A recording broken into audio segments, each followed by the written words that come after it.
Estão vendo já? Esqueci, né? Sim. Tá, legal. Tá, essa semana, na verdade, final da semana passada, início da semana, eu tive uns problemas de saúde. E aí, com isso, atrasei o envio do vídeo, né?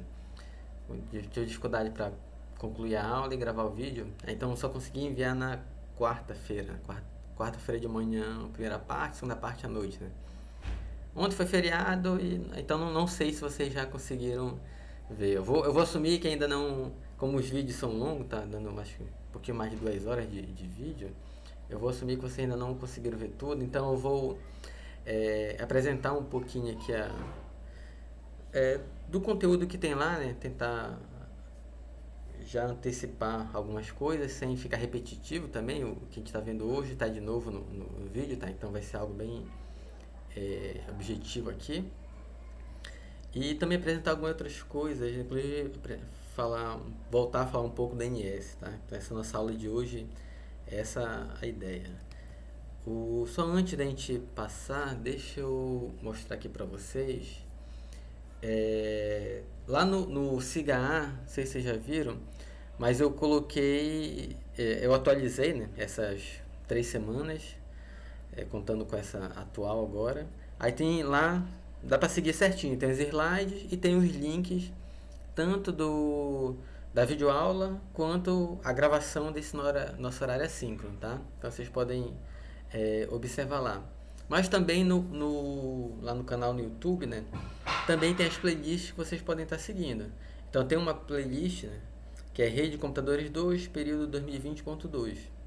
Essa playlist é, ela contém só as videoaulas, é só a apresentação do conteúdo direto. Essas nossas gravações do horário síncrono não estão incluídas, tá? Então já eu quero só ver a parte do conteúdo teórico direto. Aí pode acessar essa playlist.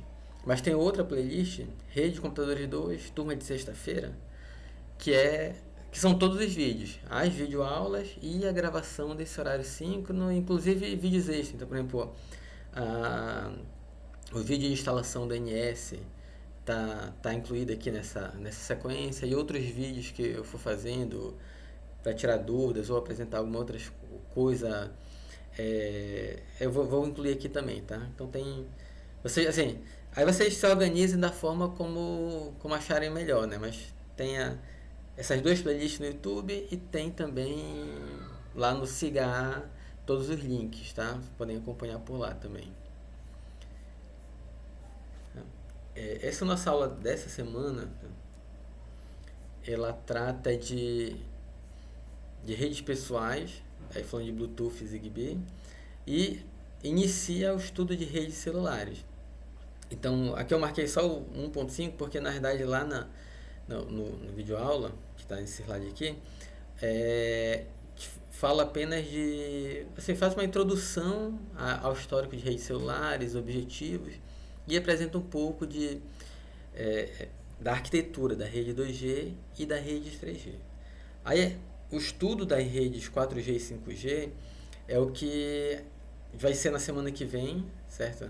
Inclusive o vídeo já está pronto. Na verdade, essa parte aqui, quem vai apresentar para vocês, quem gravou o vídeo, eu estou agora só acertando, editando umas coisas, foi o Daniel. O Daniel, ele é aluno de doutorado do programa de pós-graduação em Engenharia Elétrica, lá na UFPA, né? E trabalha no laboratório junto comigo, quando eu estava na UFPA, né? Mas ainda tenho pesquisa, contato com eles. E como ele trabalha especificamente, o doutorado dele é nessa área de redes 4G e 5G, aí eu pedi para ele apresentar, que ele vai ter, inclusive, provavelmente um pouco mais de domínio do que eu, vai apresentar, talvez até de uma forma mais didática do que eu, tá? E por isso eu pedi para ele apresentar. Aí eu vou só organizar e já postar depois os vídeos para vocês. Então, aula semana que vem, redes 4G e 5G. Se não ficar muito pesado, eu ainda estou verificando, editando lá, vendo a apresentação dele. Se for possível, não for ficar muito pesado, eu vou apresentar também já uma parte aqui, iniciar sobre mobilidade, tá? Senão a parte de mobilidade, IP móvel, gerenciamento de mobilidade fica para outra semana. E aí com isso a gente consegue fechar essa parte de rede sem fio. Então, as próximas 2 semanas, em resumo, as próximas 2 semanas a gente consegue fechar essa parte de rede sem fio e começa a trabalhar em rede multimídia. Então, na videoaula dessa semana, está falando Bluetooth, Zigbee e redes celulares. Essas duas tecnologias, Bluetooth e Zigbee, eu apresento de uma forma um pouco mais, digamos assim, de overview, né? Sem entrar em detalhes de algoritmos, como a gente fez lá no Essence 2.11, né? Mas é bem importante vocês conhecerem essas duas tecnologias, porque dependendo do que vocês forem trabalhar no futuro, para a gente forem trabalhar com aplicações de IoT, por exemplo, aí vocês vão precisar trabalhar com Bluetooth e Zigbee. E aí tem muita informação, assim, essas duas tecnologias são específicas. O Bluetooth todo mundo provavelmente já usou, né? Já conectaram o celular numa caixinha de som, ou mandaram uma foto, um vídeo para alguém por Bluetooth, ou enfim, vocês devem conhecer. O Zigbee, ele é um padrão que a gente não costuma usar assim, de forma residencial, vou chamar assim. Ele é um padrão que a indústria usa muito. Ou utiliza para automação residencial, mas aí já é assim, algo, digamos que transparente, né? O usuário, ele nem sabe exatamente que tecnologia ele está utilizando. Mas com o avanço da IoT, cidades inteligentes, Smart Home e todos esses conceitos novos, né? Zigbee tende a ser uma grande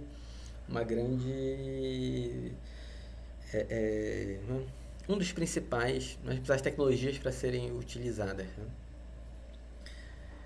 E aí, então, isso é importante. E inclusive, deixa eu mostrar para vocês aqui, no vídeo eu mostrei sobre o Bluetooth, tá? Então, o Bluetooth, ele apesar de ter o padrão, vocês 2.15.1, o Bluetooth, ele iniciou antes do I3E regulamentar o Bluetooth. Ele nasceu como um projeto da Ericsson lá em 94, se não me engano, onde a ideia era unificar assim, os padrões de indústria.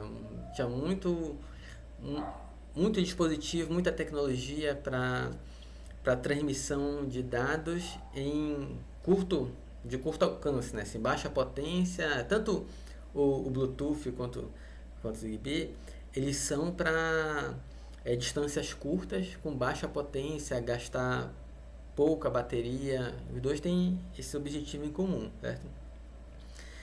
E aí, então, nesse período lá em 94, meados de início de 90, tinham várias tecnologias diferentes, aquele problema parecido com o do Wi-Fi, que cada fabricante fazia o seu e mudava alguma coisa e não tinha um padrão, o equipamento de um fabricante não se comunicava com o outro, né? Nesse aspecto de redes pessoais, redes mais curtas ainda, era mais complicado ainda. Inclusive, naquela época também não era tão comum assim o custo da tecnologia de ter, como por exemplo o Bluetooth, que a gente tem embarcado em quase tudo hoje, ainda não era atrativo para naquela época já ter redes sem fio para conectar periféricos para todos os periféricos, né? Mas aí já avisando isso tudo, a Ericsson iniciou esse projeto, depois várias outras grandes empresas aderiram. Em 2002, se eu não me engano, o I3E fez um padrão, que é o 802.15.1. Acho que em 2004 ele atualizou, mas quem mantém realmente o padrão, depois de lá para cá o I3E não atualizou mais o padrão. Então quem mantém realmente o padrão, quem especifica, então vocês devem ter visto, né? Tem Bluetooth, tiveram os primeiros Bluetooth, aí Bluetooth 2, 3, Bluetooth EDR, Bluetooth 4, já está o mais recente é o 5, Bluetooth 5, né? Então quem vai atualizando esses padrões é essa empresa, que é na verdade um consórcio de várias empresas. Ela é sem fim lucrativo e o objetivo é qualificar, atender quem quer desenvolver equipamentos com Bluetooth, permitir padronizar as coisas. Tá? Então, por exemplo, aqui nesse site deles, bluetooth.com, tem muito material, tem a parte de especificação, e tem a parte para quem quiser se juntar e desenvolver, fazer parte do programa e ajudar a desenvolver as coisas, ou se tornar um distribuidor no sentido de fabricar equipamento. Então, por exemplo, essa empresa, Bluetooth, é o Bluetooth SIG, né? Ela não fabrica equipamento, né? Ela apenas mantém o padrão. Tá? Tem seu Bluetooth, e aí de forma semelhante tem o do Zigbee. E aí com todo esse avanço de IoT, inclusive era o Zigbee Alliance, tá aqui embaixo, né? Era o Zigbee Alliance, e aí eles mudaram, agora é Connective Standard Alliance, que é também a mesma ideia, uma entidade sem fins lucrativos, que é um consórcio de várias grandes empresas. Aí aqui tem empresas que também participam lá do Bluetooth, e aqui tem muitas empresas da área industrial, realmente, né? Interessada em expandir para Smart Home, IoT, né? Essas áreas. E aí eles criaram, digamos que ampliaram, vou colocar assim, ampliaram o Zigbee Alliance, onde, inclusive até o site aqui ainda estão atualizando. Estou tentando entrar aqui, a internet está ruim, né? Tá. Então, eles têm, na verdade, eles mantêm uma plataforma inteira, com várias tecnologias, onde uma das tecnologias é o Zigbee, e essas tecnologias montam uma pilha de camadas, né? Então, o Zigbee aqui, ele vai estar na camada mais baixa, vai ter desde da parte de deixa eu botar aqui no slide, tem uma figura que acho que ajuda a gente a entender melhor. Essa aqui. Então, aqui, então, nas camadas de baixo, assim, cada retângulo desse aqui na vertical é, digamos que uma aplicação, ou aonde eu posso encaixar a minha aplicação. Aí eu posso encaixar a aplicação, já pensar em desenvolver ela toda com Zigbee. Aí eu vou desde utilizar protocolos lá na camada de aplicação com essa tecnologia, e toda a pilha vai estar relacionada com ele. Vai ter o Zigbee Pro aqui numa camada mais intermediária de middle, vai ter na camadas mais baixas mesmo de enlace, física ou padrão 802.15.4, que aí é o padrão do I3E, em cima do qual o Zigbee ele é desenvolvido. Mas não vou desenvolver usando a camada de aplicação do Zigbee, vou usar o .dot, que é outra camada de aplicação sendo desenvolvida. Posso inclusive interagir e rodar aqui em cima, ou rodar em cima de outras tecnologias como Wi-Fi, Bluetooth. A minha aplicação ela é mais na parte de energia, né? Na parte de consumo de energia, de economia de energia. Então tem uma outra camada aqui de aplicação um pouco mais específica para essa parte, mas aí continua embaixo o Zigbee, tanto o Zigbee em si, o padrão que é mantido, quanto as camadas lá do 2.15.4, né, que é o padrão. E até, inclusive, outras tecnologias que são feitas em cima da mesma referência do I3E. Então, o Zigbee Alliance, ele está crescendo bastante, e ele é um potencial assim, para os próximos anos, para vocês, porque daqui a pouco vão estar no mercado de trabalho, se forem trabalhar com aplicações desse tipo de IoT, forem, digamos que, investir em tecnologia para turismo sustentável, ecoturismo, é bem interessante conhecer isso aqui. Vai ter um potencial de vocês estarem desenvolvendo aplicações nessa área com essa tecnologia, tá? E aí, só destacando, logo adiantando, essas duas tecnologias, Bluetooth e Zigbee, eles não são concorrentes, tá? Não são,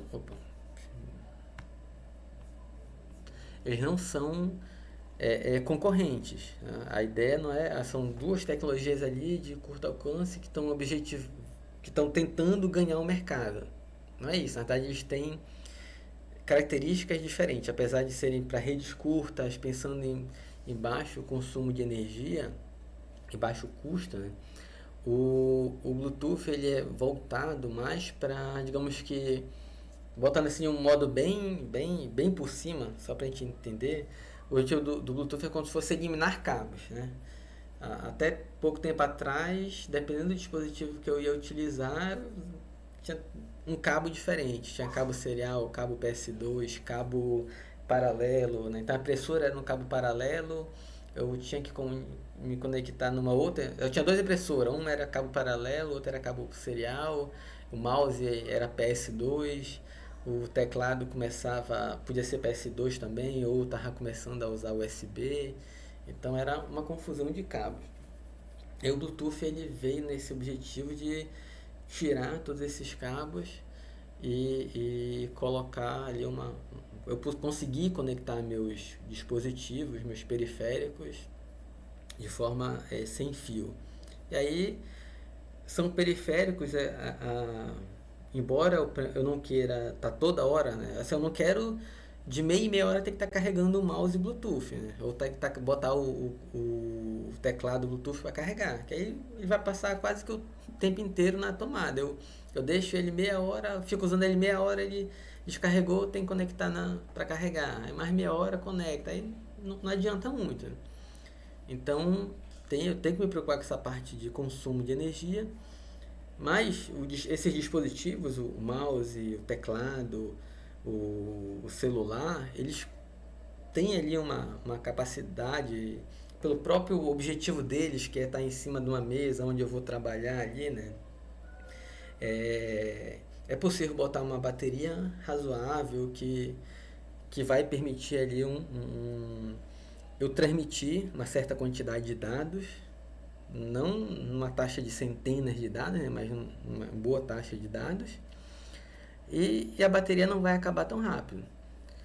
Já o Zigbee é para situações onde a bateria é muito crítica e eu não tenho também, as próprias aplicações não têm necessidade de ter uma taxa de transmissão de megabits por segundo. Ela fica ali na parte de kbits por segundo. Então, por exemplo, digamos que eu montei minha casa toda com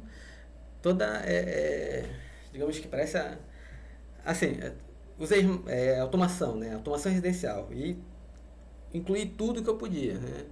Tenho as minhas lâmpadas onde eu acesso pelo celular e ligo, desligo tudo que eu quero e já inclusive parametrizei ali, olha, no horário da noite, aperto no botãozinho e ele acende o que eu quero. No horário do dia só vai ficar aceso aquilo. Então programei tudinho ali. Tenho sensores que ficam medindo a temperatura e aí o meu ar-condicionado fica ali, ele só é ligado no horário correto e a potência dele é ajustada de acordo com o que os sensores de temperatura estão vendo. Minhas janelas também estão ali na parte de segurança, digamos assim, se abrirem no horário que não era para abrir, dispara o alarme. Então, por mais que eu pense num cenário mais completo possível de automação residencial, a gente não consegue enxergar uma necessidade de chegar a uma taxa de 1 megabit por segundo, certo? Então, acender a lâmpada é um bit que eu vou mandar ali pro interruptor, que aí, se aquele bit for 0, ele vai apagar, se aquele bit for 1, ele vai acender a lâmpada, né? O sensor de temperatura a temperatura não muda a cada 10 milissegundos, né? Então ele vai fazer uma leitura agora de temperatura, vai enviar ali no máximo 1 byte lá para a central vai ajustar ali a sua potência e aí o sensor vai trabalhar de novo assim, vai precisar transmitir de novo informação daqui provavelmente alguns minutos, né? Não chega nem a ser segundos. provavelmente em minutos, né? Daqui a 2, 5 minutos, alguma coisa desse tipo. É, lá na parte da segurança também, o portão ou a janela que vai soar o alarme, só vai soar o alarme quando aquilo for disparado, né? Só vai mandar ali a informação, olha, dispara o alarme, liga sirene, liga para a polícia, seja o que for, só no momento que for necessário. Então, não precisa de uma taxa de transmissão de megabits. E se eu pensar nesses dispositivos, eles são muito mais sensíveis ainda em relação à bateria, certo? Imagina, eu tenho ali um sensor de temperatura em cada sala na minha casa. Não faz sentido se todo dia eu tiver que trocar a bateria deles ou se todo dia eu tiver que colocar eles para carregar. Então, aqueles sensores de temperatura que eu coloquei para fazer ali a minha automação residencial, eles têm que durar meses, talvez anos, né? Então, o consumo de bateria ali é um negócio muito crítico mesmo, tem que ser o mínimo possível. Isso a gente pensando no cenário residencial, onde ainda é factível pensar em carregar trocar a bateria dos sensores se descarregar, né? Mas pense no cenário industrial, onde eu tenho ali alguns milhares de dispositivos espalhados pela planta para medir tudo que é possível. Aqueles equipamentos, provavelmente, eles não vão nem ser, se a bateria deles se acabar a bateria de algum deles, ele nem vai ser recarregado, trocado a bateria. Depende do local onde ele está instalado, eu nem tenho acesso, eu iria precisar parar todo a minha linha de produção, isso ia ser uma perda muito grande, né? Então, assim, a questão da energia aí é muito, muito crítica, tá?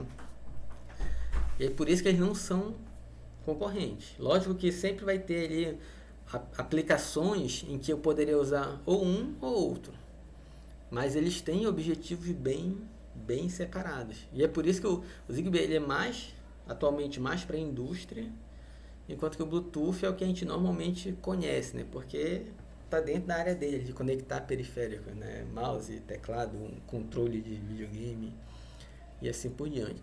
Mas são duas tecnologias bem importantes para quando vocês forem para o mercado de trabalho, para quem for para essa área de desenvolver aplicações para rede de curto alcance, tá?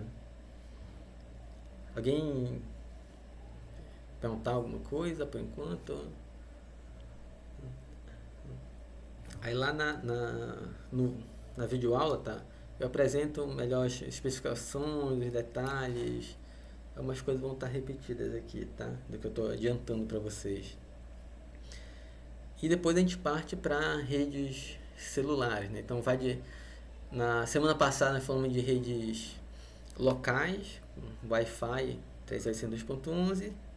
Essa semana a gente começa falando de redes pessoais, redes mais curtas ali, e depois passa para redes metropolitanas, são as redes celulares, são as redes que nós temos que hoje são, digamos, praticamente uma das nossas principais tecnologias de comunicação de dados, né? Apesar de em muitos casos nós termos algum provedor de acesso à internet em casa, como devido à nossa própria mobilidade, né? Com a pandemia a gente acabou ficando muito tempo em casa, né? Mas no cenário normal nós estamos o tempo inteiro nos movendo, né? A gente passa pouco tempo em casa e normalmente mais tempo fora de casa. E aí redes celulares são o que nos garante estar o tempo inteiro conectado. Ela tem esse nome exatamente porque divide em células a área que tem que ser atendida, né? Então, por exemplo, essa área geográfica aqui, ela poderia ter apenas uma grande estação base atendendo tudo, mas isso ia ser muito complexo, muito caro, e aí divide em partes. Cada parte coloca ali uma estação básica, como se fosse o ponto de acesso da rede celular, e atende aquela célula, aquela área de cobertura ali. Hoje em dia já passou até a ser comum quando a gente pensa em redes Wi-Fi, né? Hoje, redes Wi-Fi, nós estamos quase que dessa forma, né? Tentando cobrir tudo que é possível, aí bota um ponto de acesso ali, e aí tem a área de cobertura dele, aí bota outro ponto de acesso para pegar outra área para cobrir outra área, outro ponto de acesso para cobrir outra área, e assim vai. Então as redes Wi-Fi hoje em dia já estão nesse mesmo esquema de células, né? Mas é o termo redes celulares ficou para essa telefonia móvel, né? Então, o termo que a gente usa é apenas para conhecer. E aí, assim, para não ficar repetitivo com o que está lá nos slides, né? O que é, assim, vou adiantar para vocês, que é importante a gente ter em mente, assim, a gente sempre tem que entender que sempre que pensa em tecnologias, em tecnologia de acesso, redes, computadores e tudo mais, a gente sempre está ligado ao mercado, o que o mercado tá oferecendo para a gente, o que já está disponível para a gente, né? Então, uma das os grandes problemas, assim, as grandes confusões, digamos assim, né, é definir o que é uma rede 3G, uma rede 4G, 5G. Aí a gente vê a operadora X que diz que é a primeira a chegar no Brasil com rede 5G, e aí depois vem alguém e diz, não, mas aquela rede não era 5G realmente porque faltou isso, faltou aquilo. Aí fica nessa confusão, né? O 4G, que hoje em dia já está bem mais estabelecido pra gente, no início, não sei se vocês lembram, era bem assim, né? Um dizia que era 4G, aí alguém dizia que não era, e vinha outro e dizia, não, mas isso aqui já era uma grande confusão. Ninguém sabia realmente se estava numa rede 4G ou não. Aí tinha aqueles 2,5G, 3G, 3G+, acho que 4G usou isso, 4G+, 3,5G. Então, esses Gs aí, eles são de geração, tá? Então, não é aquele 2.4G, 5G, 6G lá que a gente falou em redes Wi-Fi, né? Aqui lá está falando aquele G de gigahertz, da frequência de operação dos equipamentos. Aí tem o Wi-Fi 1, Wi-Fi 2, 3, 4, 5, 6, que é uma nomenclatura usada, que passou a ser usada recentemente, né, para aquela empresa lá que padroniza o Wi-Fi, né, para organizar em gerações a sua tecnologia. Então, esse G aqui da celular também é de gerações, né? Só que não existe uma entidade internacional que diz, olha, o 2G é isso, o 3G é aquilo, o 4G é esse outro. Não existe. Existe assim, como é que a tecnologia evolui? Nós temos uma tecnologia instalada hoje, né? Ela atende uma certa demanda, uma certa necessidade. De acordo com a própria evolução, tanto da tecnologia quanto do ser humano, né? O que, do que a gente tem agora, o que a gente precisa melhorar, para onde a gente precisa ir para atender necessidades do ser humano. A partir do que a gente tem hoje, a gente precisa, por exemplo, antigamente, basicamente, olha, a gente precisa de conseguir conectar mais pessoas e aumentar a velocidade, a taxa de transmissão, né? Então, redes do 2G para o 3G era basicamente isso, aumentar a taxa de transmissão e aumentar o número de pessoas que podiam se conectar, baixar custo. Então, foi isso que motivou assim, o desenvolvimento do 3G, e muita coisa do 4G também foi motivado por isso. Então, isso é colocado como meta, e as tecnologias tentam alcançar essa meta. À medida que elas vão chegando perto dessa meta, aí a gente vai classificando. Então, entrou nas redes 3G. Isso agora é uma rede 3G. Tá? Aí a mesma ideia. Então, as redes atuais, da geração atual, já estão estabelecidas. O que a gente precisa avançar? Precisa aumentar ainda a taxa de transmissão? Precisa conectar mais pessoas? Não precisa mais aumentar a taxa de transmissão. A taxa de transmissão já, na verdade, já é boa, e em pouquíssimas situações se precisa de mais taxas. O que precisa é atender mais pessoas, né? Atender mais pessoas, e principalmente atender aplicações diferentes, dispositivos diferentes. Na verdade, não chega nem a ser atender mais pessoas, mas atender. Uma pessoa depende da pessoa, né? Tem mais de um celular, ou tem mais de um chip no celular e está conectado em várias redes ao mesmo tempo, e tem um computador também conectado, e tem o smartwatch, que às vezes também tem o chip dele celular. Então, em muitas situações ali, é atender, na verdade, é a mesma pessoa, só que com mais dispositivos. Ou muitos cenários de densos, né? Semelhante àquele do Wi-Fi 6, também isso ocorre para tecnologia celular, né? Então você vai num jogo ali de futebol, aí tem milhares de pessoas ali e todo mundo quer tirar foto, fazer selfie. Vai num show, muitas pessoas, todo mundo quer tirar foto, fazer selfie. Vai num shopping, vai assim, cada lugar tem um número diferente de pessoas, mas sempre um número denso. E aí as redes, por exemplo, 5G, elas, no mesmo sentido da Wi-Fi, elas visam atender melhor essa demanda de muito acesso, de células muito densas, com muitos usuários, e a mobilidade também cada vez maior. Né? Então não chega a... Aí isso define para onde você quer ir, né? Com isso define, olha, então os objetivos da rede 5G são esses. Mas isso não é colocado por uma... Não existe assim uma entidade mundial que diz, olha, rede 5G tem que ser isso, isso e aquilo. Na verdade digamos como um quase que um acordo comum entre várias entidades, grupos de pesquisa e academia e indústria, né, dizendo, olha, todo mundo concordando que precisa daquilo. E aí, então aquilo é que vai ser a próxima geração. E aí todo mundo tenta chegar o melhor possível naquilo, né? Naqueles objetivos. Mas não quer dizer que quem não cumpre todos os objetivos não é uma tecnologia. Ou não quer dizer que quem cumpre o primeiro, um dos objetivos já é aquela nova geração.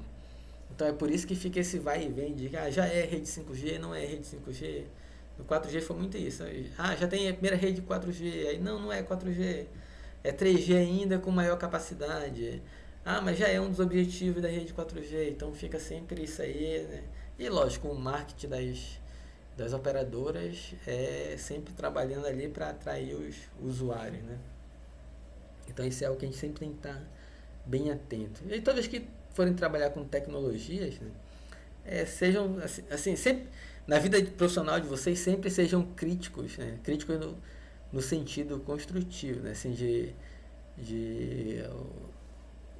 sempre que forem oferecer um serviço, oferecer um equipamento para vocês, vão oferecer dizendo que aquele é o melhor que resolve um determinado problema. Mas quem conhece realmente o problema, o que quer ser resolvido, são vocês. Então sejam críticos para ver se realmente atende em todos os requisitos e se realmente os objetivos que vocês querem chegar, cumprir, já é atendido para aquela tecnologia. Né? Da mesma forma, nessa questão das redes 3G, 4G, 5G e redes Wi-Fi também, já está entrando nesse esquema de gerações e todas as outras tecnologias possíveis, tá? Então, a videoaula que eu postei na quarta-feira, tá? Segue esse roteiro aqui, desses slides, e aí vocês podem depois assistir. Para quem entrou depois, né, aqui, tá? Acho que tiveram 2 ou 3 aqui que entraram um pouquinho depois.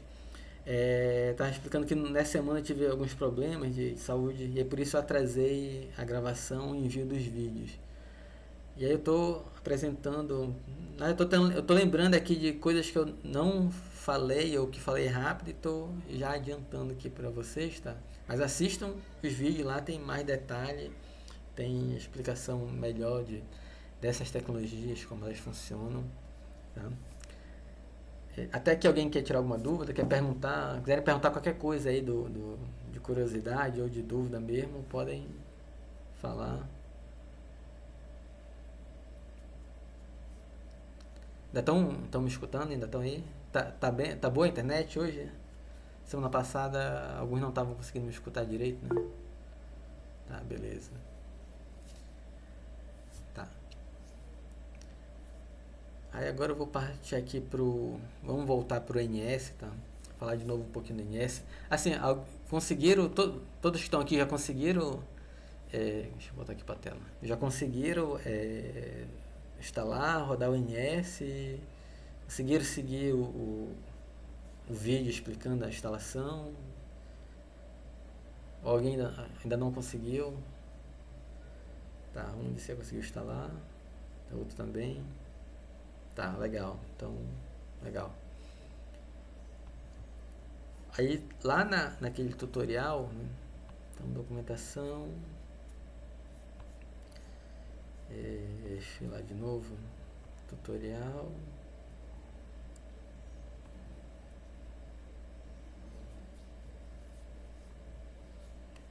Lá, Get Start, né? Deixa eu aumentar um pouquinho aqui. Vocês enxergarem. Então tem aquela primeira parte que fala da instalação, certo? A próxima parte, deixa eu passar aqui, fala daquele primeiro exemplo que tem lá, ponto a ponto. Acho que isso aqui também já mostrei para vocês, né? Que eu mostrei. Então cada parte do código ali é a montagem da rede, né? Então tem os nós, então tem uma parte inicia dizendo o que vai ser habilitado de log, aí depois tem a criação dos nós, tem a ligação ponta a ponta entre eles, depois vem a instalação das placas naqueles nós para poder fazer a conexão entre eles, a instalação da pilha de protocolos, definição de IPs, até chegar nas aplicações em si. Então, a aplicação do lado do servidor, a aplicação do lado do cliente. Cadê o cliente? Aqui embaixo. E dizendo quando inicia a aplicação. Então, do lado do servidor, qual vai ser a aplicação, quando ela inicia, do lado do cliente, também quando ele vai começar a fazer aquela simulação, aquela aplicação e rodar a simulação. Então, assim, é bem um passo a passo de como se nós fôssemos montar mesmo uma rede, né, para testar. Aí aqui explica várias coisas, né, mas o próximo passo ele fala da parte de log. E aí apresenta vários, não sei se alguém já chegou até aqui, mas várias formas de testar os logs. Então assim, na simulação, a simulação, uma simulação a gente está trabalhando assim, a gente vai estudar lá na terceira parte de simulação, entender alguns conceitos bem específicos, tá? Mas algo que a gente pode já começar a discutir e entender, existem dois tipos básicos de simulação. Simulação a tempo discreto e simulação a tempo contínuo. A simulação a tempo contínuo é aquela simulação que normalmente é utilizada para quem trabalha com eventos físicos. Para quem for da área de engenharia elétrica, por exemplo, quer ver o sinal se propagando dentro de um ambiente, batendo nas paredes, refletindo, ultrapassando obstáculos, todo aquele esquema de refração, difração, então, tudo que vocês estudaram lá no ensino médio de ondas, né? A pessoa quer ver tudo aquilo e quer ver aquilo a cada milésimo de segundo. Para quem estuda, digamos que maremotos, né, ou deslocamento de massas de água, também quer ver aquela onda ali, né, aquela massa de água se deslocando a cada milésimo de segundo ali, né, e quer ver como se realmente estivesse observando o, o evento natural ocorrendo, certo? Deixa eu abrir aqui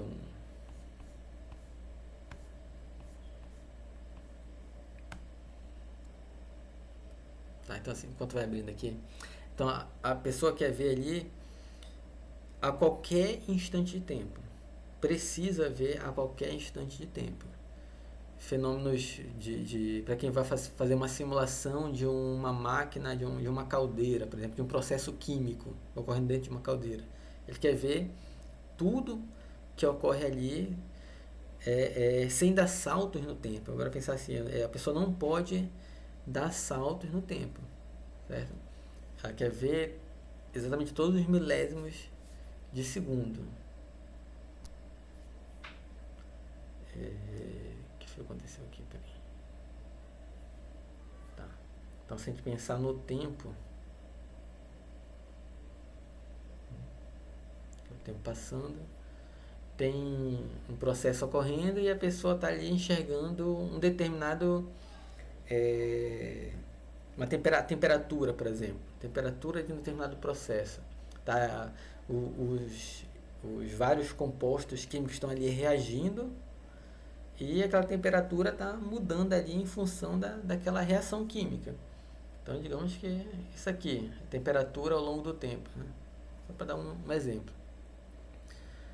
E aí a pessoa está vendo aquela simulação, ela precisa enxergar tudo em qualquer instante de tempo. Aqui no tempo 0,07. O que aconteceu? Aí ela vai lá e olha. E no tempo 0,071, ela também pode olhar.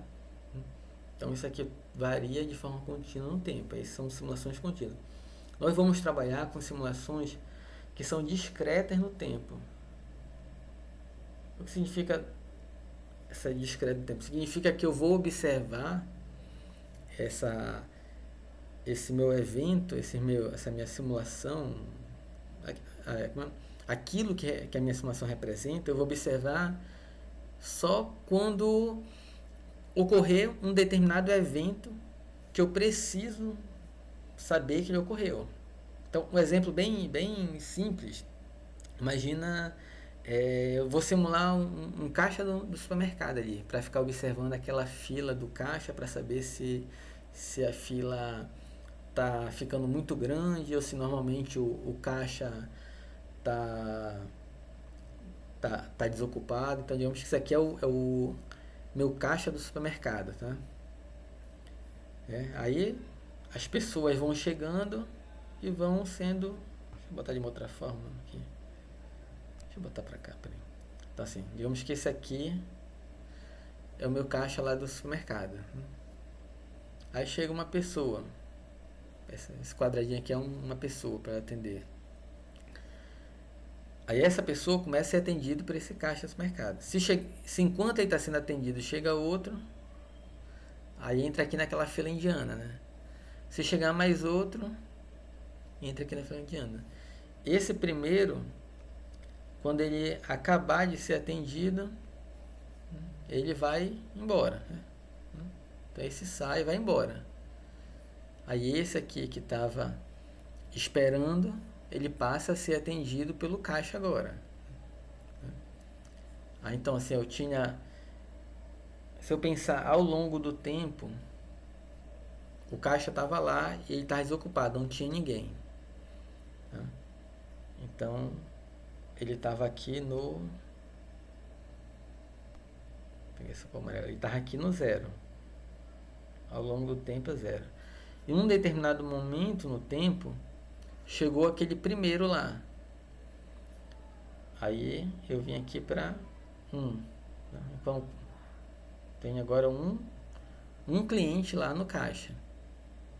Em algum momento do tempo, chegou o outro. Aí eu mudei aqui para o 2. Em outro momento no tempo, chegou mais outro. Eu mudei aqui para o 3. Aí aquele primeiro que chegou, que já estava sendo atendido, enquanto os outros dois chegaram, ele terminou de ser atendido. Ele foi embora. Aí isso aqui que era 2, né? Baixou. Agora eu voltei, que era 3, eu voltei a ter só 2. Né? E depois um outro vai ser atendido também e baixa para 1. Pode chegar alguém antes do outro sair, volta para 2. Né? E aqueles 2 podem sair e voltar para 0 aqui. Então digamos que esse é o meu gráfico do número de pessoas na fila do caixa ao longo do tempo. Então em um momento no tempo não tinha ninguém, certo? 0. Depois uma pessoa, 2 pessoas, 3 pessoas, voltou para 2 pessoas, 1 pessoa, 2, 1 pessoa, voltou para o 0. Nessa minha situação aqui, que eu estou observando esse caixa do supermercado, percebam que daqui para cá, desse instante de tempo para esse outro instante de tempo, eu sei que tinha ali uma pessoa. E durante esse intervalo de tempo, eu não estou observando, por exemplo, aquela uma pessoa que estava sendo atendida, ela tinha um carrinho com 10, 20 compras e foi diminuindo uma por uma das compras. Não quero saber ali como foi que o caixa atendeu, com quantas mercadorias a pessoa tinha, se pagou no CREA. Essas, essas coisas não são importantes para minha simulação. Eu não estou observando isso. O que eu estou observando na minha simulação é o tamanho da fila, né?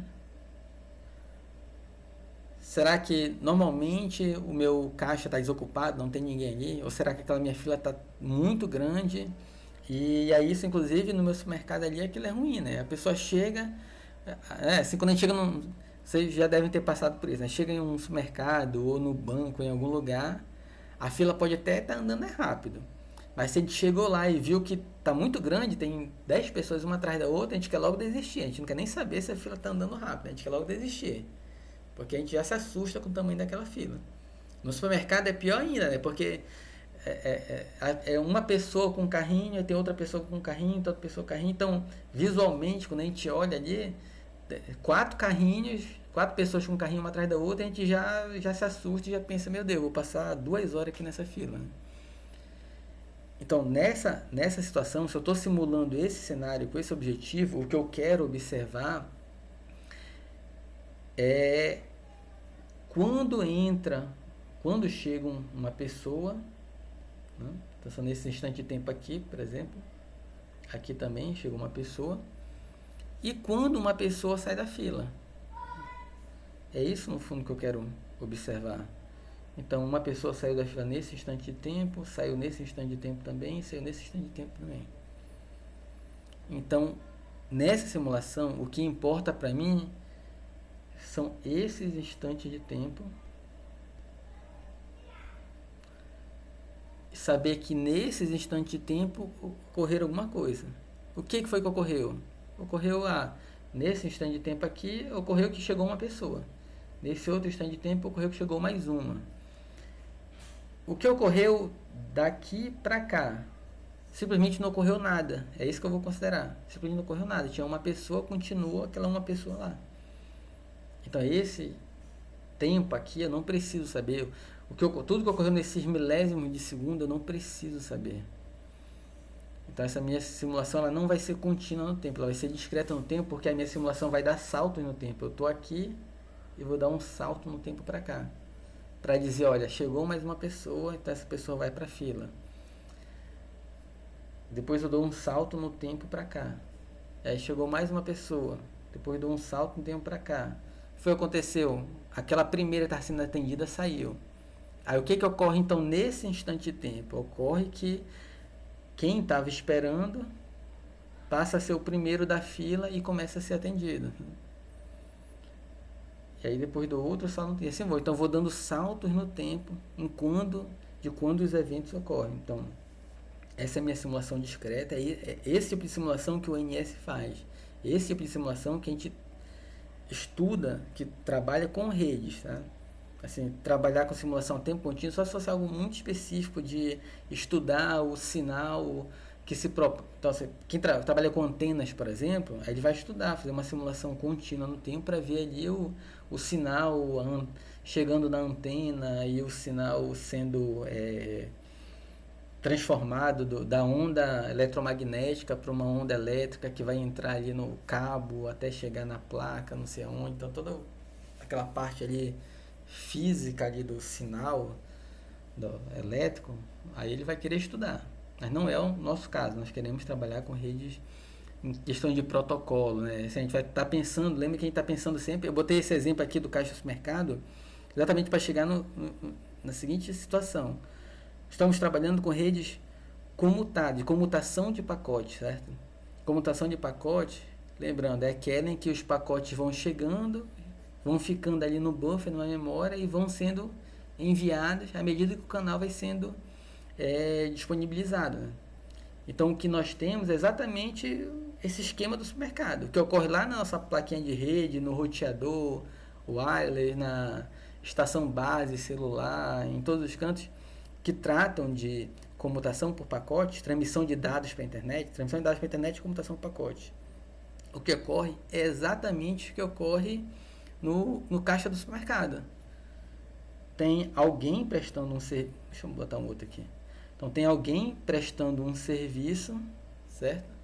Agora eu disse que essa bolinha era o caixa do supermercado. Agora essa minha bolinha é a minha placa de rede. Tem alguém prestando serviço. Os meus pacotinhos vão chegando e vão sendo enfileirados aqui. Aí esse primeiro chegou e está esperando para ser atendido. Quando ele vai ser atendido? Quando a minha placa vai enviar esse pacote, atender esse pacote. Quando o canal de transmissão estiver livre. Quando o canal de transmissão estiver livre, ele envia. Aí pega esse cara aqui, né? Enviou. E esse aqui, o que era segundo, passa a ser o primeiro agora. Aí pode chegar outros aqui. Até o canal ficar livre. Quando o canal ficar livre, envia esse aqui. E esse que era o terceiro, que foi o terceiro a chegar, passa a ser o próximo a ser enviado. Aí o canal está livre, envia esse, depois envia esse, depois envia esse. Não tem mais ninguém. Aí fica lá em stand-by. Chegou mais um. Aí começa a ver se o canal está livre para começar a enviar. Chegou mais outro. Então se a gente pensar num gráfico para cá, de número de pacotes enfileirados para serem enviados ao longo do tempo, vai ser exatamente um gráfico parecido com aquele lá do exemplo do supermercado, né? E aí, digamos que ele pode ficar fazendo coisas desse tipo. Então, são gráficos de quantos pacotes estão enfileirados para serem enviados ao longo do tempo. Um gráfico para uma simulação discreta. Então, simular a lógica, é isso que eu quero chegar. Ou seja, a lógica para a gente simular uma rede de computador, uma rede de transmissão de dados que usa comutação por pacote, a lógica básica para montar a simulação é a mesma lógica que a gente montaria para simular o supermercado, que montaria para simular os processos competindo pelo processador e memória no meu computador. Já fizeram disciplina de sistemas operacionais? Já fizeram, vão lembrar lá daqueles algoritmos de escalonamento de processo. Então, simular aquilo é bem semelhante a simular uma rede de computadores. Assim, a lógica da simulação, né? Lógico que cada simulação, cada um vai ter um algoritmo que vai trabalhar, né? Então, na simulação de redes, eu vou ter aqui esse cara que quer enviar, pensando ali no Wi-Fi. Tem outra plaquinha que quer enviar, que também tem a fila de pacote delas para enviar. Tem outra aqui que quer enviar, que também tem a fila. E todo mundo está competindo pelo ar, né? Pelo espaço livre ali para poder transmitir, que é o canal de transmissão, né? Aí, então vai ter aquele algoritmo lá, o CSMA, CA, por exemplo, trabalhando ali para que todo mundo possa transmitir. E aí a gente vai estar simulando isso desse jeito, pensando então em uma simulação discreta no tempo, exatamente porque eu não preciso saber, ó, chegou um pacote agora aqui, daqui para cá no tempo, eu não preciso saber o que ocorreu, eu não preciso saber que o canal de transmissão tinha um ruído ali que estava interferindo, e que uma hora ele ficou mais alto, depois ficou mais baixo, não sei o que, até que ele limpou e eu consegui transmitir. Isso eu não preciso saber na minha simulação. O que eu preciso saber, olha, está ocupado, não vai transmitir agora, chegou um, ele está enfileirado lá. Ainda está ocupado, chegou mais outro, ele vai ser enfileirado. Ainda está ocupado, chegou mais outro, é enfileirado. Aí desocupou, então transmite aquele primeiro, né? Então assim vai. Eu preciso saber, então, esses eventos, tá? Quando a gente fala em evento, em simulação, é o que aconteceu que fez alguma coisa mudar, né? O evento, ele causa mudanças. Então eu tinha ali a variável que eu estava observando, o número de pacotinhos na fila. Ocorreu um evento, alguma coisa ocorreu que fez mudar. Qual foi esse evento? Pode ser porque chegou mais um pacotinho, e aí então mudou, né? Antes eu tinha um, agora eu tenho dois. Ou pode ser porque o canal limpou e aquele pacote estava esperando para ser transmitido, ele foi transmitido, né? Então outro evento ocorreu ali. Então nessas nossas simulações, os nossos logs eles vão servir exatamente para dizer quando cada uma dessas coisas ocorreu, cada um desses eventos ocorreu. Como nós estamos trabalhando com redes de computadores, que tem toda uma pilha de protocolos, o nosso log ele é um log assim, que ele pode detalhar tudo, né? Ele pode detalhar, eu posso dizer qual camada eu quero observar, qual o que eu quero saber ali. Eu quero saber, então só para dar um exemplo básico aqui, eu poderia estabelecer aqui 3 tipos de log. Olha, eu quero um log que me diz sempre que aconteceu um evento. Então vai ter o log que me diz quando chega e sempre que chega alguém. Deixa eu marcar aqui. Então seria nesse instante de tempo aqui, nesse instante de tempo, um outro instante de tempo aqui. Aqui também chegou alguém, chegou alguém, chegou alguém. Então toda vez que subiu esse meu quadradinho aí é porque chegou alguém, né? Então esse é o meu instante de tempo, onde está marcado aí de amarelo, né? São meus instantes de tempo, assumindo, deixa eu colocar aqui, assumindo que aqui é a minha linha do tempo, tá? Assumindo que aqui é a minha linha do tempo. Então esse instante de tempo marcado de amarelo é quando chegou alguém, né? O que eu vou marcar aqui de azul é quando alguém foi transmitido. Então, toda vez que baixou é porque alguém foi transmitido, né? Diminuiu ali a minha fila. Então eu posso montar um log que diz, olha, tudo, me dá tudo que aconteceu e quando aconteceu. Aí ele vai marcar, aí vai dizer, olha, no primeiro tempo aqui o amarelo chegou alguém, no segundo tempo marcado chegou alguém, no terceiro marcado alguém, no quarto que é um azul é porque alguém foi embora e assim vai. Eu posso montar um outro log em que eu só preciso ver quando alguém chegou. Depende da minha simulação, depende do que eu estou analisando, não necessariamente eu tenho que enxergar quem saiu. Eu posso só querer saber quando os pacotes chegaram. E eu mando então o meu log imprimir só os tempos amarelinhos. Ou não, eu posso dizer, olha, eu quero saber só quando alguém foi enviado. Em que momentos o canal estava limpo e eu usei aquele canal para enviar alguém, algum pacotinho. Aí ele vai me dar só os tempos azuis. Lógico, com a descrição do que foi exatamente o que aconteceu, né? Então essa é a ideia desses logs no NS, tá? Cada um deles tem vai apresentar algo específico. Aí tem um log all, esse último aqui, que vai apresentar tudo, basicamente é isso, todos os logs de tudo.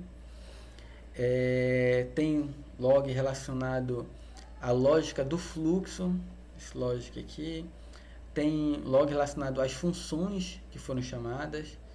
Então assim, na função ele vai dizer, olha, a camada de protocolo TCP chamou a função X para enviar uma transmissão, iniciar para estabelecer uma conexão, está falando lá do TCP, estabelecer uma conexão não sei onde.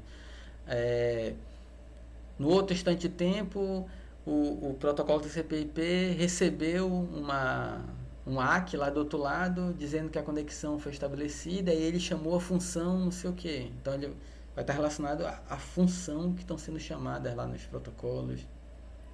Um índice de informação sobre o progresso, né? Então, ó, enviou um pacote, recebeu um pacote foi perdido, né? Então, você não vai dizer qual foi a função exata que chamou, vai dizer o que foi que aconteceu. O debug relacionada a ver, depois quando a gente começar, agora ainda parece assim muito confuso, né? Abstrato, parece que é tudo a mesma coisa, mas assim, nesse momento, assim, entender que existem vários níveis de log E aí, dependendo do que eu quero ver, eu vou habilitar um ou outro, ou habilitar mais de um. Inclusive, esses logs, eles podem ser habilitados por, é, por assim, eu não vou habilitar, não preciso habilitar para tudo. Então, eu tenho minha rede com 50 nós. Se eu disser que eu quero o nó das funções, o log das funções, eu não preciso ter esse log das funções para todos aqueles meus 50 nós da minha simulação. Eu posso escolher para quais daqueles nós eu vou querer aquele meu log. E é isso que está lá na... Deixa eu voltar aqui, pegar aqui aquele primeiro exemplo.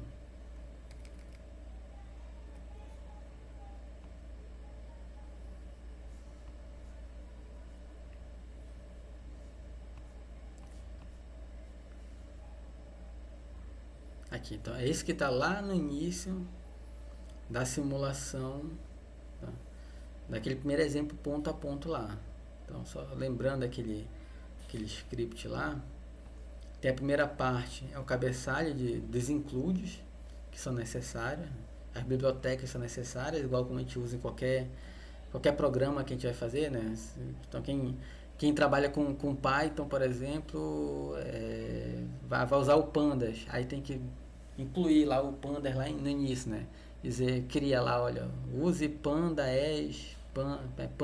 as pedir, faz aquelas declarações lá iniciais, né? Para indicar o que vai trabalhar, né?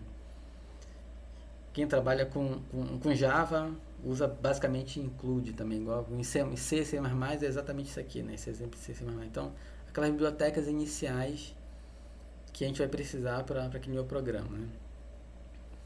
Use namespace, algo específico de C++, tá? Basicamente para dizer de qual classe ele vai pegar algumas funções básicas. E aí começa com a função principal, minha resolução de tempo. Então a gente está trabalhando com simulação discreta no tempo. Então qual é a resolução de tempo que eu vou trabalhar? Não nos segundos, milissegundos. E vem a parte do log. Então, para quem eu vou habilitar os logs? Eu vou habilitar log para o cliente e para o servidor no UDP. Então, eu vou trabalhar com o protocolo UDP lá para fazer minha transmissão. E para esse UDP Echo Client Application, eu vou ter um log, e para o Server Application também vou ter um log. Então, para minha camada de aplicação, para esses caras aí eu vou ter log. Qual vai ser o log? Log de informação. Esse log de informação é dizer o que aconteceu quando aconteceu nessa camada de aplicação. E por isso o resultado, deixa eu ver aqui onde está o resultado.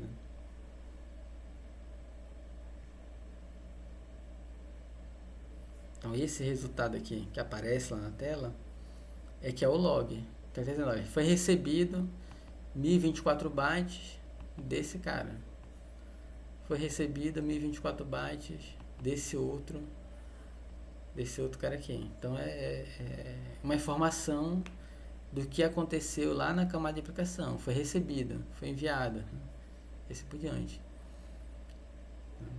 Então a gente vai definir esses logs de acordo com o que a gente vai querer trabalhar na simulação. Aí pode colocar os logs. Deixa eu voltar lá para outra parte.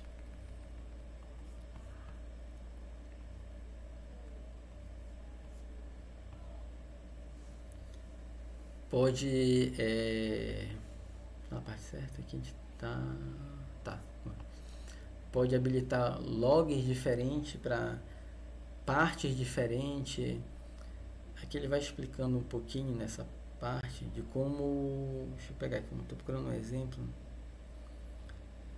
Assim, aqui ele inclusive explica de... Assim, lembra que o NS, né, ele é feito em C++, Python, roda em Linux, tem toda aquela filosofia do Linux nele, de código aberto, livre, e a gente poder fazer alterações. Então ele vai trabalhar ele permite, e na verdade ele já avisa que vocês vão querer criar funções de vocês, né? Eu quero fazer uma simulação testando um protocolo que eu desenvolvi. Então ele dá essa opção de você implementar seu protocolo ali, inclusive estabelecer dentro do seu código o que vai ser exatamente o seu log, o que você vai gerar de log. Ou se você vai usar um protocolo que já existe, uma classe, basicamente uma classe, né? C++ que já existe ali, você também pode adaptar para criar componentes de log ali dentro para você ter exatamente o log que você quer, certo? Você ter exatamente aquilo que você quer. Então a ideia dessa semana, eu queria que vocês explorassem no NS, é aquele mesmo exemplo que já está lá, do ponto a ponto. Assim, não sei se alguém avançou mais, testou as outras simulações, chegou a testar o Wi-Fi, tá? Não sei se já chegaram a fazer isso. Mas nessa semana, pode também trabalhar com essa parte. Nessa semana que eu queria que vocês checassem era esses logs. Entendessem essa parte de, olha, tem log diferente, níveis diferentes de log. Porque esse é o básico para a gente poder analisar a simulação. Depois a gente vai chegar na parte de ver o gráfico da simulação, trabalhar com o NetAmin, que é bem legal, fica bonito, né? Quando vai escrever um relatório, dá um print daquela animação e coloca no relatório. E visualmente acompanhar assim, o NetAmin, ele não é só para visualmente ser bonito, né? Mas essa parte gráfica ela é também para a gente acompanhar se as coisas estão fazendo sentido. Então, eu tenho que transmitir um pacote do nó 1 até o nó 30. E ele vai ter que passar ali pelo nó 20 e pelo nó 25, que são os meus roteadores. Aí eu vejo se ele está fazendo o caminho certinho, por exemplo. Tá? Então, a parte gráfica ela é muito importante para a gente entender, né? Visualizar mesmo se as coisas estão funcionando, e entender em que momento a rota começou a mudar. Então vai congestionando ali a rede e a gente vai observando as rotas. Nesse momento aqui a rota começou a mudar, a gente enxerga que a rota mudou. E aí o que foi que aconteceu? Para naquele momento e observa. Então tem muitas vantagens ali de trabalhar com a parte gráfica. Mas o básico da simulação, que a gente precisa saber trabalhar, que é o que a gente inicia para fazer até nossas medidas básicas, é a parte de log. Né? Então, a ideia nessa semana é vocês explorarem essas partes dos logs para entenderem direitinho isso. E aqui nessa parte que ele explica, o log, lá no final, ele apresenta que também tem o trace. Né? Qual é a diferença do trace? Aí tem o trace ASCII 2, né, que é basicamente o modo texto, e tem o trace pcap. Tá, e qual é a diferença do log do trace? No log, ele, assim, não estava explicando, você habilita o que você quer, onde você quer, você pode incluir a sua função de log. Ela não necessariamente é log referente à parte de rede, pode ser log do seu código. Então, o seu código dizer que, olha, aqui nessa função que eu executei agora, a variável x tinha valor tanto e a variável y tinha outro valor. E isso é um log para entender a simulação, não necessariamente entender o processo está ocorrendo, entender a simulação, entender se o seu script está correto, né? Se o seu código está correto. Não necessariamente é para entender alguma coisa do protocolo da rede. Né? Então o log ele é bem mais genérico. E o trace ele vai ser específico para a rede. Né? O trace vai ser específico para enxergar isso aqui. Olha, então tem um nó, que é o nó 1, ele enviou pela placa de rede dele, que é essa aqui, device list 0, ele enviou chamando essa função numa rede ponto a ponto. E lá na frente ele usou o protocolo IPv4. Aí, assim, aqui tem várias informações daqueles cabeçalhos. Olha, tem os flags foram usados, offset, protocolo, acho que é 17. Assim, são detalhes que a gente tem que pegar e olhar com calma. Não dá pra, não decore isso aí. Nem tentem decorar isso aqui, tá?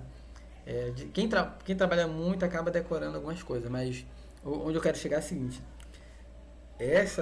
isso que apareceu aqui do trace, que não deixa de ser um formato, um tipo de log, ele é específico para ver o pacote que passou em algum momento, em algum nó. Então tem o payload dele, olha, 1024, a carga útil de bits que ele está transmitindo. Tem informação aqui do cabeçalho, o cabeçalho dele é do tipo UDP, da onde para onde está transmitindo. Olha, então ele transmite na verdade 1052 bits. Esses 1052 bits vão ser transmitidos do 10.1 para o 10.1.2. Então 1024 é que são payload. O restante é cabeçalho.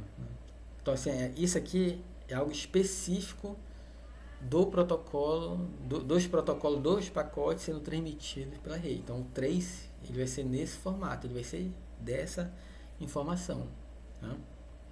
O momento em que ele ocorreu e o que foi que ocorreu. Então ele foi recebido, um pacote foi recebido, o momento de tempo que ele foi recebido foi esse aqui, né? Então a nossa simulação discreta lá, olha, o que ocorreu, qual foi o evento? Chegou um pacote.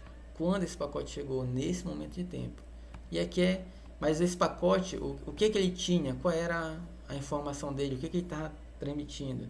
Ele foi enviado daquele cara para aquele outro, no IP tanto para tanto, usou o DP, a carga útil dele é isso, aquilo, né? Então o trace é nesse formato, é de enxergar os pacotes passando de um lado para o outro. Aí tem o modo texto, certo? Olha, o mais aqui é para dizer que o pacote foi enfileirado, tá? Bem aqui eu tenho. Então, mais, ele diz, olha, o pacote foi enfileirado na fila do dispositivo. O menos quer dizer que o pacote saiu daquela fila. O D quer dizer que o pacote foi dropado ali, ele foi descartado. Então, o pacote chegou, a fila estava cheia, o buffer estava cheio, não conseguia atender, descartou. Ou transmitiu, mas tinha muito ruído, chegou com erro, o pacote foi descartado, deu drop nele. O R é para dizer que o pacote foi recebido. Então tem ali esses são os eventos que ocorrem na nossa simulação discreta do NS. Pensando em nível de pacote agora no trace, ele pode entrar numa fila, ele pode sair de uma fila, ele pode ser descartado, ele pode ser recebido lá do outro lado. Então esses são os eventos, e aí vai ter o evento, o momento no tempo em que isso ocorreu e qual é aquele pacote que teve aquele evento naquele momento no tempo. No modo texto e no modo PCAP. O modo PCAP, esse PCAP é um tipo de arquivo específico para analisar protocolos de rede.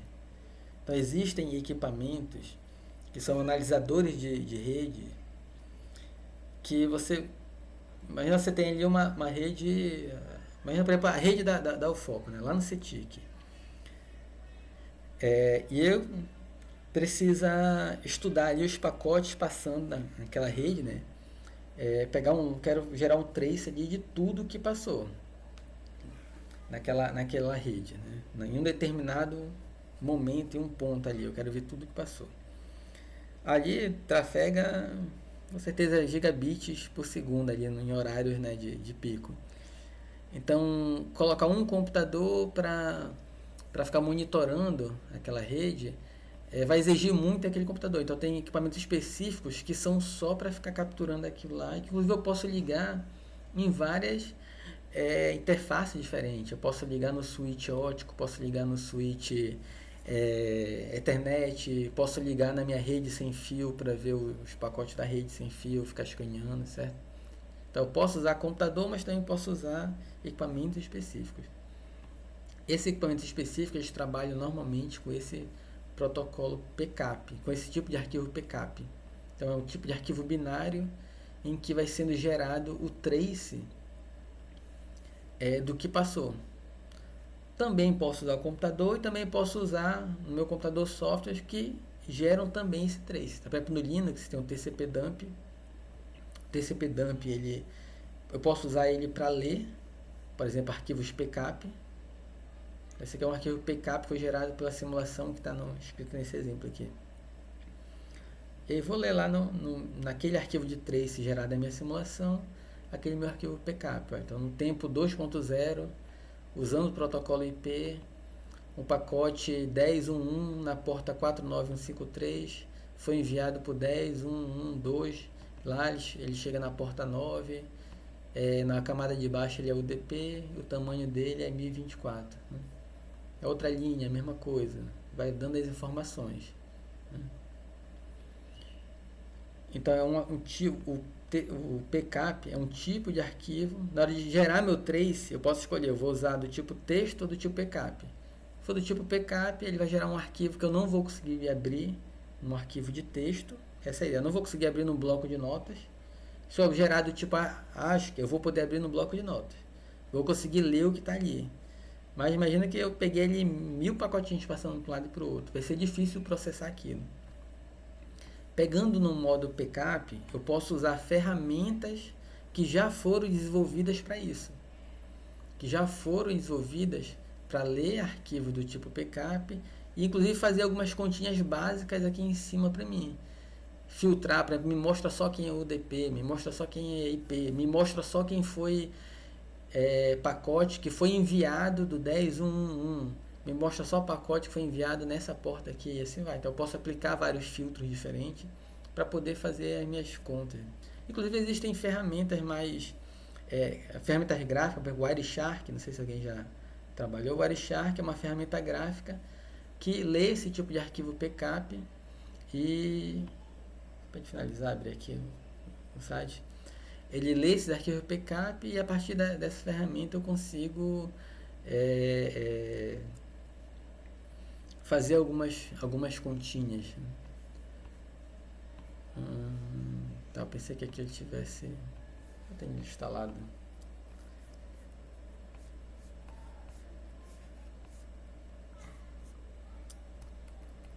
Só um momento que tá dando...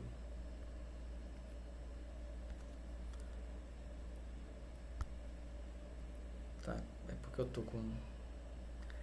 Quando eu começo a gravar a aula, ele exige muito aqui do meu computador e meu computador fica bem...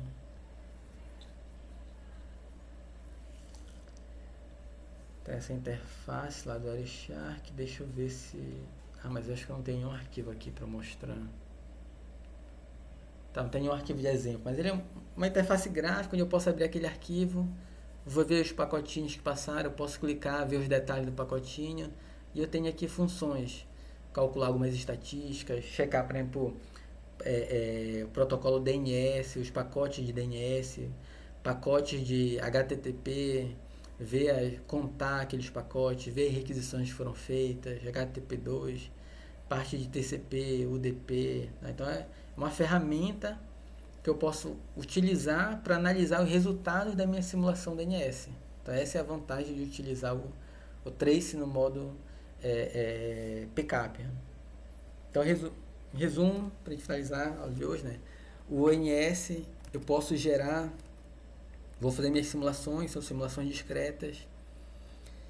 Eu posso gerar log dos eventos que foram ocorrendo ao longo do tempo. Esses logs, eles podem ser log referente aos protocolos de rede em si, aos algoritmos de rede. Eu posso botar ali um log para que o protocolo CSMA fique me mostrando tudo o que está acontecendo ali ao longo da simulação, por exemplo. Né?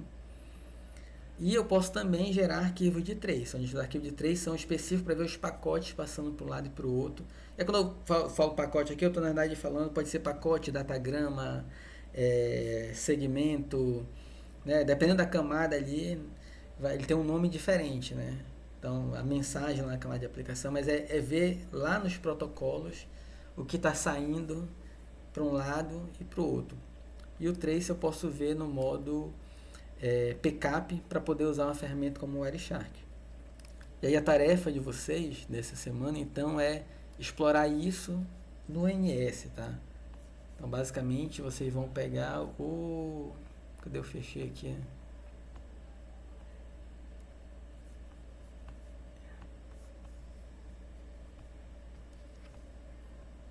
Aqui. Então lá no NS, naquele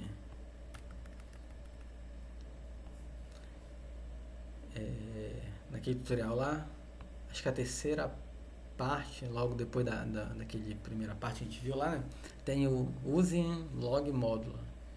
Então eu quero que vocês explorem isso aqui e façam um teste lá naquela simulação básica mesmo que vocês já testaram. Por exemplo, habilitem lá o log all. Aí vocês vão ver ali milhares de linhas, né? O log logic, o que ele me mostra? Se eu habilitar o log function, o que ele me mostra? Se eu botar o log info, tá? Então é teste mesmo, né? Vão testando, deem uma lida aqui, vão testando, vão vendo o que está acontecendo. E depois vão lá para o trace, gerem o trace e usem, por exemplo, ou o TCP-dump ou o Wireshark para abrir aquele trace. Tá? E aí não se preocupe, por enquanto, vocês não precisam entender, calcular métrica nem nada, é visualizar mesmo, né? Por enquanto a gente está explorando, aprender a ferramenta e tentar ir linkando ali com os conhecimentos que a gente tem de rede para entender a ferramenta, tá? Então essa é a tarefa dessa semana para vocês, né? Tá aberta a tarefa da semana passada. Assim, a primeira semana foi de NS, né, que era para instalar. Aí eu não abri tarefa lá no Cigar porque digamos que é uma tarefa continuada. Na verdade era para vocês montarem o ambiente, né? Começarem a preparar um ambiente de vocês de trabalho, de estudo.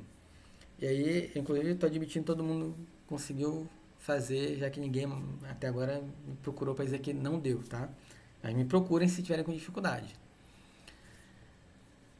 Aí a outra semana, a segunda semana, foi aquela tarefa lá do cabeçalho do 802.11, certo? Que aí está aberto até quarta-feira para vocês.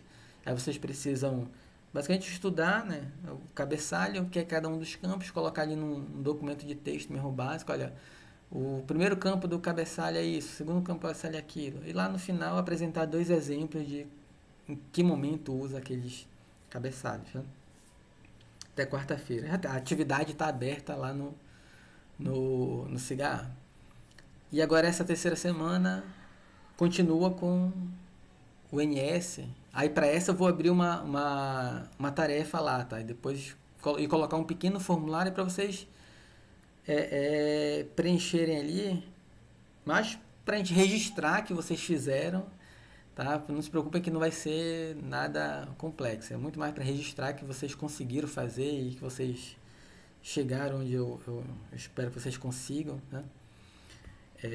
De vocês pegarem e copiarem ali no TCP-dump ou no Wireshark, eu abri e visualizei isso. Aí, então, item X lá do que eu vou pedir para vocês, dar um print do Wireshark e colar e de repente fazer alguma outra coisa bem básica, tá? Então, explorem o NS, essa parte. Isso vai também dar uma boa compreensão vocês da parte de tudo que vocês estudaram lá em rede. Eu não sei como foi rede Zoom com vocês, não sei se vocês conseguiram fazer alguma coisa prática, se vocês fizeram alguma simulação, se foi aula totalmente teórica e depois prova onde vocês tinham que responder como funcionava o algoritmo, quais eram as camadas de protocolo TCP/IP. Não sei como foi rede Zoom de vocês, tá? Mas nesse redes 2 eu estou querendo explorar essa parte assim de ferramentas em que vocês possam linkar com tudo que vocês já estudaram até aqui, incluindo rede Zoom, tá? Alguma dúvida, comentário? Deu para entender qual é a tarefa?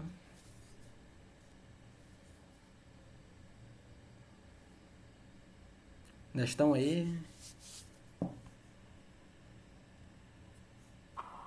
O senhor poderia passar um roteiro de como a gente poderia fazer o que você espera que a gente faça no simulador? Tá, eu vou. Essa é a ideia do formulário que eu vou colocar lá, tá? Vai ter ser perguntas em sequências, que aí para responder vocês vão ter que fazer meio que um passo a passo lá, né?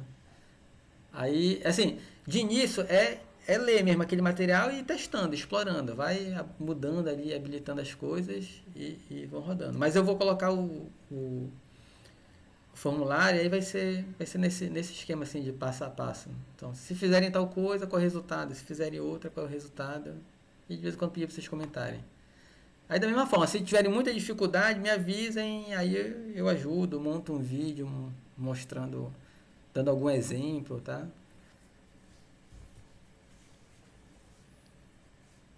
Tá ok? Então tá, perfeito. Era só pra gente não sair testando aleatoriamente as coisas. Ah, sim. Tá ok. Tá. Beleza, então, pessoal. Aí eu vou depois já carregar lá na playlist essa videoaula para quem quiser rever alguma parte, para quem não pôde assistir hoje, ou se quiserem rever essa parte final do que é para fazer, tá? E a gente fica, então assim, qualquer coisa me procurem, tá? Até segunda já vai ter outro vídeo da semana que vem.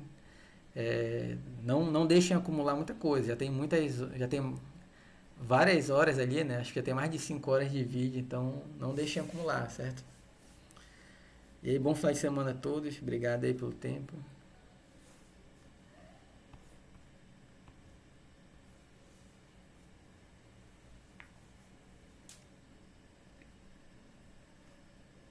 Ai, boa noite. Vou parar aqui a gravação.